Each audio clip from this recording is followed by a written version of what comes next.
अस्सलामुअलैकुम everyone, welcome back to my channel. आज मैं आपको अपने साथ एक ब्यूटीफुल सी लिटिल ट्रिप पर ले जाने वाली हूँ। और ऑनेस्टली ये ट्रिप मेरे लिए सिर्फ एक नॉर्मल आउटगोइंग नहीं थी, बिकॉज़ पूरे रास्ते में इतने खूबसूरत से नज़ारे थे ना कि मैं आपको क्या बताऊँ। हम गए थे इंसब्रुक, ऑस्ट्रिया। और अगर आपने इंसब्रुक के बारे में पहले सुना है तो आपको ऑलरेडी पता होगा कि यहाँ माउंटेन्स कितने ब्यूटीफुल होते हैं। लेकिन जो चीज़ें मुझे सबसे ज़्यादा अच्छी लगती है ना, वो ये है कि आप जैसे जैसे ड्राइव करते हो सडनली आपके सामने माउंटेन्स आ जाते हैं। कभी एक साइड माउंटेन्स, कभी ट्रीज़, कभी लिटिल विलेजेस और कभी इतना ब्यूटीफुल व्यू कि बस मन करता है कि गाड़ी को रोक दें और उसे देखते रहें। एक चीज़ है जो हमेशा मुझे यहाँ फ़ील होती है, वो है अल्लाह की क्रिएशन को आप जितना भी देखो आप कभी बोर नहीं होते। हम माउंटेन्स को फ़ोटोज़ में देखते हैं, वीडियोज़ में देखते हैं, बट जब एक्चुअली उनके बीच ड्राइव कर रहे होते हैं ना, तब वो फीलिंग कम्प्लीटली डिफरेंट होती है। और इसीलिए मुझे ट्रैवलिंग में सिर्फ डेस्टिनेशन नहीं बल्कि जर्नी भी बहुत अच्छी लगती है। और फिर फाइनली हम इंसब्रुक सिटी सेंटर के पास पहुंच गए।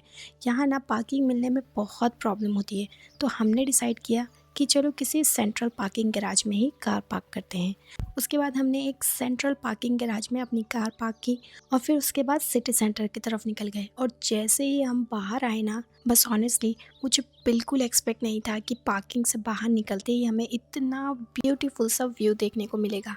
एक साइड ये ब्यूटीफुल रिवर, उसके सामने माउंटेन्स और साथ में ये beautiful architecture. I mean look at this. आप खुद इमेजिन कीजिए, एक तरफ वाटर, एक तरफ माउंटेन्स और बीच में ये ब्यूटीफुल सी सिटी। मुझे लगता है ना कि यूरोप में कुछ सिटीज़ की ब्यूटी इसी कॉम्बिनेशंस में है। आपको मॉडर्न सिटीज़ भी मिलती है, ब्यूटीफुल ओल्ड आर्किटेक्चर भी मिलता है और नेचर तो लिटरली हर तरफ होता ही है। मैं बस कुछ देर यहाँ खड़ी होकर व्यू देख रही थी और ऑनेस्टली ट्रैवलिंग का ये पार्ट मुझे सबसे अच्छा लगता है। कभी कभी हम डेस्टिनेशन पर पहुँचने की इतनी जल्दी में होते हैं कि आसपास की ब्यूटी नोटिस ही नहीं कर पाते। और अब यहाँ एक छोटी सी बात कहना चाहूँगी कि इस्लाम में भी हमें अल्लाह की बनाई हुई चीज़ों को गौर से देखने और उन पर सोचने के लिए बहुत इंकरेज किया गया है। और जब आप इस तरह माउंटेन्स, स्काई, रिवर्स और नेचर को देखते हो ना, तो ऑटोमेटिकली दिल में एक फीलिंग आने लगती है कि सुभान अल्लाह, अल्लाह ने कितनी ब्यूटीफुल दुनिया बनाई है। और मुझे लगता है कि ट्रैवलिंग का एक ब्यूटीफुल पार्ट ये भी है कि हम सिर्फ प्लेसेस नहीं देखते बल्कि अल्लाह की क्रिएशन को अप्रिशिएट भी करते हैं। इसलिए मैं जब भी ऐसे ब्यूटीफुल व्यूज़ देखती हूँ ना, so I always try to take a moment and say अल्हम्दुलिल्लाह। उसके बाद हमने थोड़ा सिटी में टाइम स्पेंड किया और फिर लंच भी किया। लंच की अनफॉर्चुनेटली मेरे पास कोई फुटेज नहीं है, बिकॉज ऑनेस्टली उस टाइम कैमरा निकालने का बिल्कुल मूड नहीं था। I just wanted to spend time with my family. So lunch के बाद हम अपने नेक्स्ट डेस्टिनेशन की तरफ निकल गए और अब आने वाला था इस ट्रिप का एक major highlight, Swarovski crystal worlds. So Swarovski crystal worlds actually Innsbruck centre में नहीं है, ये वाटन्स में है, जो इंसब्रुक से अराउंड 20 किलोमीटर अवे है। और जैसे ही हम यहाँ पहुँचे, मुझे सबसे पहले एंट्रेंस ने ही इम्प्रेस कर दिया, बिकॉज लुक एट दिस। ये जो आप सामने देख रहे हैं ना, ये है द जाइंट। इस जाइंट के फेस से वाटरफॉल आ रहा है और लिटरली एंट्रेंस को ही इतना ड्रामेटिक बना दिया गया है। So officially the giant was created by Austrian multimedia artist Andre Heller, and it has been part of Swarovski Crystal Welten since 1995.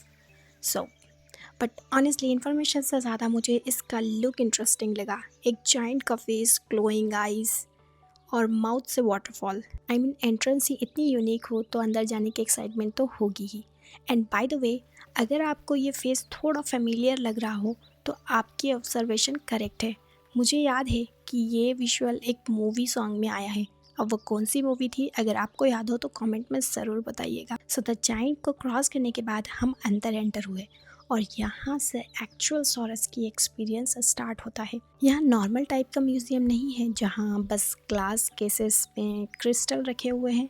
Instead यहाँ डिफरेंट आर्ट इंस्टॉलेशन है एंड रूम है जहाँ क्रिस्टल्स, लाइट, साउंड, कलर्स और design को mix करके different experience create किया गया है। ऑफिशियली इन स्पेसेस को चैम्बर्स ऑफ वंडर कहा जाता है और different international artist and designers ने इन इंस्टॉलेशन को क्रिएट किया है। सबसे पहले जब हमने ये देखा तो ऑनेस्टली मुझे समझने में थोड़ा टाइम लगा कि एग्जैक्टली हम क्या देख रहे हैं, बिकॉज यहाँ हर इंस्टॉलेशन नॉर्मल आर्ट से थोड़ी डिफरेंट है। आप एक रूम में एंटर करते हो और सडनली लाइट्स, रिफ्लेक्शंस और क्रिस्टल्स का कम्प्लीटली डिफरेंट एटमॉस्फेयर होता है। और ये वाला मुझे पर्सनली बहुत इंटरेस्टिंग लगा। दूर से देखने पर एक सिंपल इंस्टॉलेशन लग रहा था, बट जैसे ही आप क्लोजर जाते हो आपको डिटेल्स नोटिस होने लगती है। और मुझे लगता है यही स्वारोस्की की स्पेशलिटी है, स्मॉल डिटेल्स।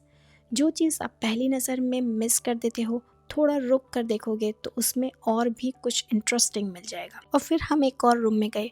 यहाँ लाइट्स और क्रिस्टल का इफेक्ट लिटरली कैमरे में बहुत ब्यूटीफुल लग रहा था, but in person I think it looked even better. एक जगह आपको लगता है कि क्रिस्टल है, फिर लाइट्स चेंज होती है और सडनली पूरा एनवायरनमेंट ही डिफरेंट फील होने लगता है, क्योंकि ये था क्रिस्टल डूम जिसमें हंड्रेड्स ऑफ मिरर्स यूज़ किए गए हैं, ऑफिशियली 595 मिरर्स, जिसकी वजह से आपको ऐसा इल्यूशन होता है जैसे आप क्रिस्टल के अंदर खड़े हो। यहाँ डिफरेंट टाइप्स के आर्ट वर्क्स थे, कहीं लाइट्स का यूज़ किया गया था, कहीं क्रिस्टल्स को कम्प्लीटली डिफरेंट वे में डिस्प्ले किया गया था, कहीं साउंड के साथ एक्सपीरियंस क्रिएट किया गया था, और कुछ प्लेसेस पर आपको बस खड़े होकर देखना पड़ता है because the whole room itself feels like an art work. मुझे सबसे इंटरेस्टिंग ये लगा कि यहाँ क्रिस्टल्स को सिर्फ ज्वेलरी या डेकोरेशन की तरह नहीं दिखाया गया। They have actually used crystals as a part of art, technology, light and imaginations. और इसी वजह से ये प्लेस सिर्फ स्वारोस्की लवर्स के लिए नहीं, बट आर्ट और यूनिक एक्सपीरियंस पसंद करने वाले लोगों के लिए भी इंटरेस्टिंग हो सकती है।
और ऑनेस्टली बाहर आते ही एक completely different kind of beauty मिलती है। अंदर आपने लाइट्स, क्रिस्टल्स और आर्टिफिशियल आर्ट देखा, और बाहर आपको naturally beautiful mountains, greenery and open space मिलता है। And this contrast was really beautiful. एक साइड ह्यूमन क्रिएटिविटी और दूसरी साइड अल्लाह की क्रिएशन। और मुझे पर्सनली नेचर वाला पार्ट ज़्यादा पसंद आया। यहाँ आउटडोर एरिया भी काफ़ी स्पेशियस है, और फैमिलीज़ के लिए चिल्ड्रंस का प्ले एरिया भी है। तो अगर आप किड्स के साथ आते हो तो उनके लिए भी यहाँ एंजॉय करने का ऑप्शन है। तो इस म्यूज़ियम के बाहर आपको आउटडोर पार्क के साथ चिल्ड्रन के लिए प्ले टावर और लार्ज वुडन जो है प्ले ग्राउंड भी अवेलेबल है। तो बच्चों को भी सिर्फ म्यूज़ियम के अंदर बोरिंग फील नहीं होने वाला है।